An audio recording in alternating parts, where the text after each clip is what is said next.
आज हम यहाँ पे देखने वाले हैं क्लास 12th बायोलॉजी यानी जीव विज्ञान का कुछ ऐसे क्वेश्चन जिससे आपको बोर्ड एग्जाम में बहुत सारे क्वेश्चंस देखने को मिल जाए। जैसे कि आपको पता होगा यहाँ पे बायोलॉजी में क्या है, यहाँ पे क्वेश्चंस है इंपॉर्टेंट, ये सब क्वेश्चन हम लोग ये सब देखेंगे। लेकिन आपको बता दें यहाँ पे क्या है ना कि जैसे फिजिक्स का एग्जाम हुआ है तो फिजिक्स में भी बहुत सारे क्वेश्चन मैच किए हैं। इधर केमिस्ट्री का भी एग्जाम हुआ है तो उसमें भी हम आपको बहुत सारे गेस क्वेश्चन दिए हैं। अब यहाँ पे क्या बात आती है, बायोलॉजी का यहाँ पे क्वेश्चन की बारी आती है तो इसमें आप लोग यहाँ पे ये क्वेश्चन दे रहे हैं और आप आराम से इससे तैयारी कर लीजिए। आपको बहुत सारे क्वेश्चन इसमें से देखने को मिलेंगे।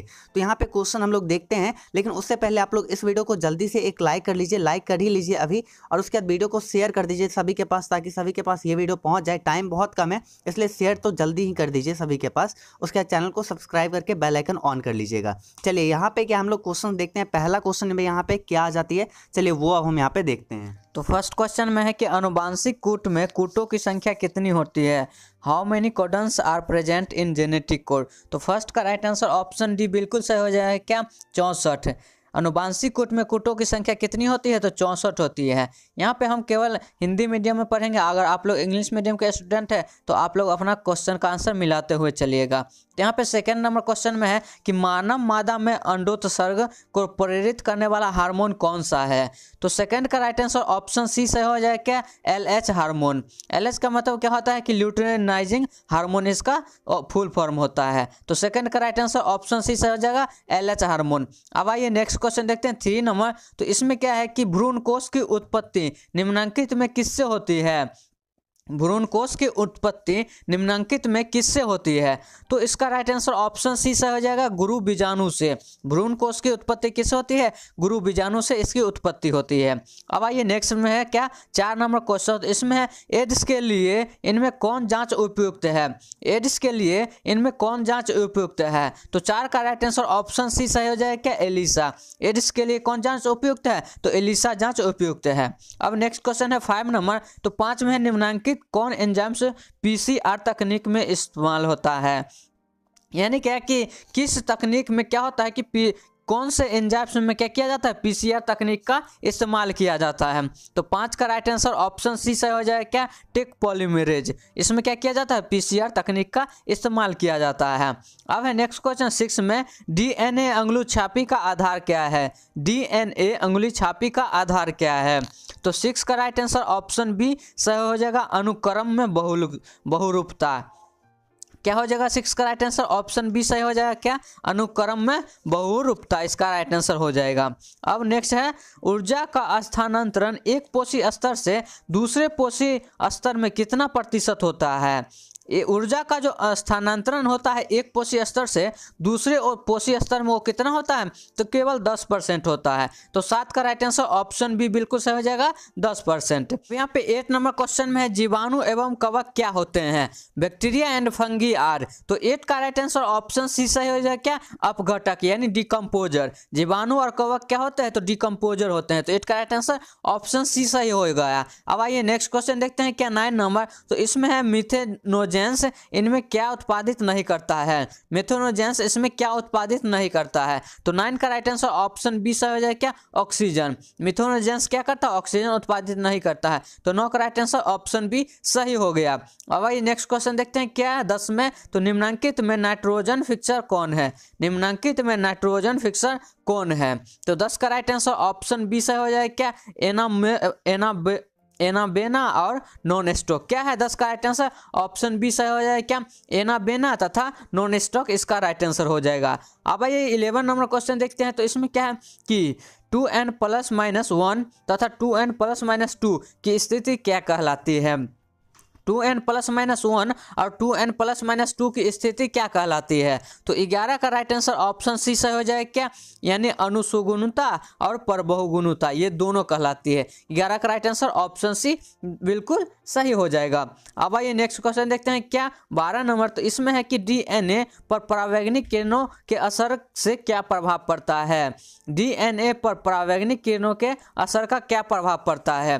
तो 12 का राइट आंसर ऑप्शन ए सही हो जाएगा, क्या नाइट्रोजनी क्षार जोड़ी का विलोपन होता है। जब क्या होता है कि DNA पे परावैंगिक किरण पड़ता है तो नाइट्रोजनी क्षार का विलोपन हो जाता है। आप लोग क्या करिए, यहाँ पे पूरा वीडियो को आराम से देखिए, सभी क्वेश्चंस इंपॉर्टेंट है, आप लोग यहाँ पे देखते हो। चलिए अभी बहुत सारे क्वेश्चंस हम लोग को देखना है। चलिए हम लोग नेक्स्ट क्वेश्चन देखते हैं। 13 नंबर क्वेश्चन में है कि मनुष्यों के लिंग निर्धारण का कारक कौन है। तो 13 का राइट आंसर ऑप्शन सी सही हो जाएगा। क्या ए एंड बी दोनों, यानी क्या कि एक्स गुणसूत्र और वाई गुणसूत्र दोनों क्या होता है, मनुष्यों के लिंग निर्धारण का कारण होता है। अब नेक्स्ट क्वेश्चन है कि आर्कियोटेरिक्स किस काल में पाए जाने वाला जीवाश्म पक्षी था। आर्कियोटेरिक्स किस काल में पाया जाने वाला जीवाश्म पक्षी था। तो 14 का राइट आंसर ऑप्शन ए सही हो जाएगा। क्या जुरासिक काल। जुरासिक काल में क्या पाया जाता था, तो आर्कियोटेरिक्स पक्षी पाया जाता था। अब आइए नेक्स्ट क्वेश्चन देखते हैं 15 नंबर। तो इसमें जंतुओं तथा पौधों के बीच संयोजी कड़ी कौन है। जंतुओं और पौधों के बीच संयोजी कड़ी का कौन काम करता है, यानी कनेक्टिंग लिंक का काम कौन करता है। तो 15 का राइट आंसर ऑप्शन सी सही हो जाएगा। क्या यूग्लिना। यूग्लिना क्या करता है, जंतु और पौधों के बीच कनेक्टिंग लिंक का काम करता है। अब आइए नेक्स्ट क्वेश्चन क्या देखते हैं 16 में। तो जेम्यूल्स किसकी विशेषता है। जेम्यूल्स किसकी विशेषता है। तो 16 का राइट आंसर ऑप्शन ए सही हो जाएगा। एस्पॉन्ज। एस्पॉन्ज क्या है, तो जेम्यूल्स की विशेषता है। अब आइए नेक्स्ट क्वेश्चन देखते हैं क्या 17 नंबर। तो इसमें है किन पौधों में निषेचन के लिए जल माध्यम आवश्यक है, यानी किन पौधों में जल यानी निषेचन के लिए क्या होता है, जल का होना आवश्यक ही होता है। तो 17 का राइट आंसर ऑप्शन बी से हो जाए क्या ब्रायोफाइट्स। इसमें क्या होता है, ब्रायोफाइट्स के निषेचन के लिए जल माध्यम का आवश्यक होता है। अब आइए नेक्स्ट क्वेश्चन देखते हैं 18 नंबर। तो इसमें क्या है कि किस मादा जंतु में मध चक्र नहीं होता है। किस मादा जंतु में मध चक्र नहीं होता है। तो 18 का राइट आंसर ऑप्शन सी से हो जाएगा। क्या मनुष्य। मनुष्य में क्या होता है कि मादा जंतु में मध चक्र नहीं होता है। 19 नंबर क्वेश्चन में है कि अंडाणु के कोशिका धर्म में कौन सी संरचना नहीं होती है। अंडाणु के कोशिका धर्म में कौन सी संरचना नहीं होती है। तो 19 का राइट आंसर ऑप्शन सी से हो जाएगा। सेंट्रोसोम। सेंट्रोसोम क्या होता है कि अंडाणु के कोशिका धर्म में नहीं पाया जाता है। तो 19 का राइट आंसर ऑप्शन सी सही हो गया। अब आइए नेक्स्ट क्वेश्चन देखते हैं 20 नंबर। तो इसमें है कि ट्रेपोनेमा पेलिडम किस बीमारी का जनक रोग है, यानी क्या कि ट्रेपोनेमा पेलिडम किस बीमारी का रोग जनक है। तो 20 का राइट आंसर ऑप्शन ए सही हो जाए। क्या सिफिलिस। यानी सिफिलिस किसके कारण होता है, तो ट्रेपोनेमा पेलिडम के कारण होता है। तो 20 का राइट आंसर ऑप्शन ए सही हो गया। अब आइए नेक्स्ट क्वेश्चन देखते हैं 21 नंबर। तो 21 में है कि टी साई लूप निम्नलिखित किस आरएनए में पाया जाता है। टी साई लूप निम्नलिखित में किस आरएनए में पाया जाता है। तो 21 का राइट आंसर ऑप्शन सी से हो जाए। क्या स्थानांतरण आरएनए में। स्थानांतरण आरएनए में क्या पाया जाता है, यानी टी आरएनए में टी साई लूप पाया जाता है। अब आइए नेक्स्ट क्वेश्चन देखते हैं 22 नंबर। तो 22 में है कि प्रतिलेखन की क्रिया किस एंजाइम्स की आवश्यकता होती है। प्रतिलेखन की क्रिया किस एंजाइम्स की आवश्यकता होती है। तो 22 का राइट आंसर ऑप्शन डी से हो जाएगा। RNA polymerase. इसको क्या होती है कि प्रतिलेखन की आवश्यकता होती है। तो 22 का राइट आंसर ऑप्शन डी सही हो गया। अब आइए नेक्स्ट क्वेश्चन देखते हैं 23 नंबर। तो इसमें है कि कीटों तथा पक्षियों के पंख किस तरह के अंग कहलाते हैं।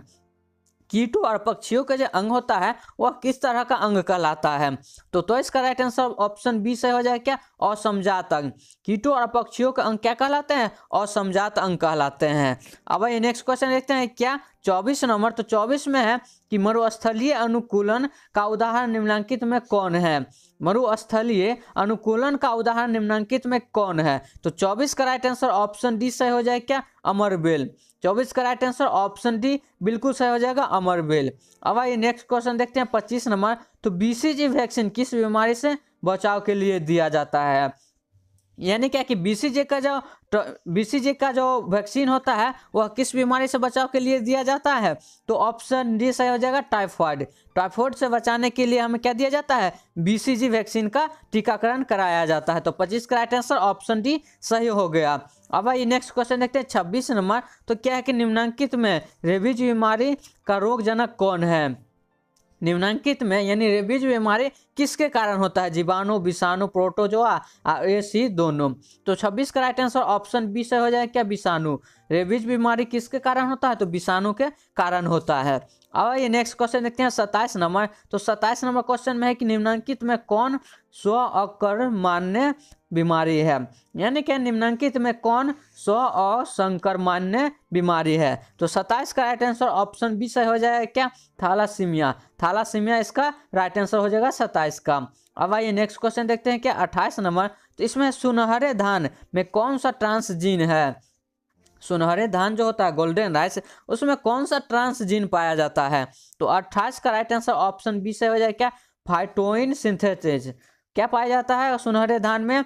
तो फाइटोइन सिंथेटेज पाया जाता है। अब आइए नेक्स्ट क्वेश्चन देखते हैं 29 नंबर। तो 29 में है कि बीटी टॉक्सिन का क्या होता है? बीटी टॉक्सिन क्या होता है? बीटी टॉक्सिन क्या होता है? तो 29 का राइट आंसर ऑप्शन बी से हो जाए क्या? बाह्य कोशिकीय लिपिड। बीटी टॉक्सिन क्या होता है? तो बाह्य कोशिकीय लिपिड होता है। तो 29 का राइट आंसर ऑप्शन बी सही हो गया। अब है 30 नंबर क्वेश्चन। तो 30 नंबर क्वेश्चन में है कि निम्नलिखित में कौन मछली विदेशी प्रजाति की है? यानी कि जो निम्नलिखित में कौन मछली है जो क्या है? विदेशी प्रजाति की है। तो 30 का राइट आंसर क्या हो जाएगा? Option C. मांगुर क्या है? ये विदेशी प्रजाति की मछली है। तो 30 का राइट आंसर ऑप्शन सी सही हो गया।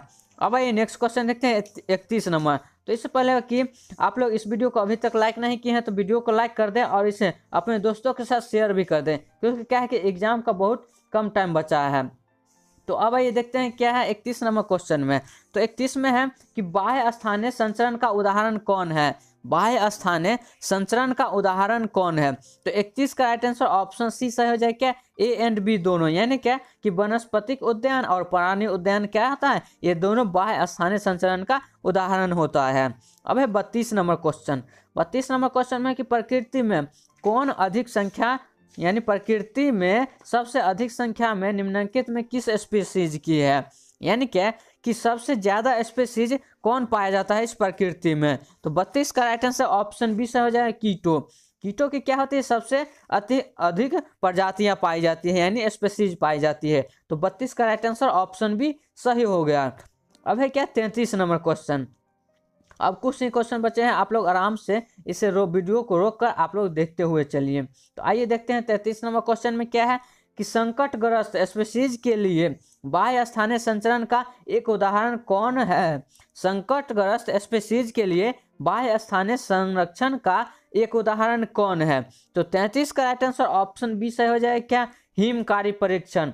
हिमकारी परीक्षण से क्या होता है कि जो संकटग्रस्त स्पीशीज है उसे क्या किया जाता है? संरक्षण किया जाता है। तो 33 का राइट आंसर ऑप्शन बी सही हो गया। अब 34 नंबर क्वेश्चन में है कि निम्नलिखित में प्रौद्योगिकी उद्यान कौन है? तो 34 का राइट आंसर ऑप्शन डी सही हो जाए क्या?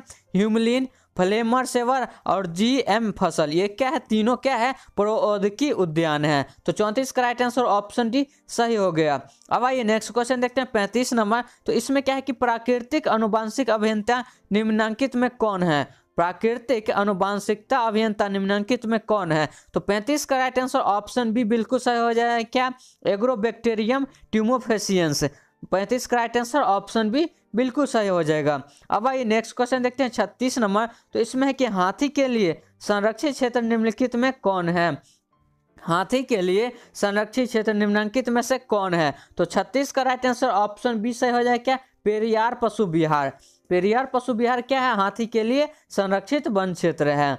अब आइए नेक्स्ट क्वेश्चन देखते हैं 37 नंबर। तो इसमें है कि अम्लीय वर्षा कराने वाला प्रदूषक निम्नलिखित में कौन है? यानी कि जो अम्लीय वर्षा होता है, एसिडिक रेन होता है, वो किसके कारण होता है?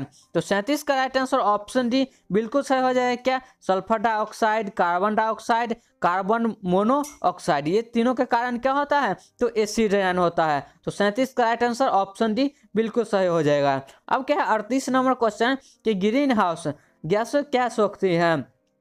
ग्रीन हाउस गैस जो होती है वो क्या सोखती है?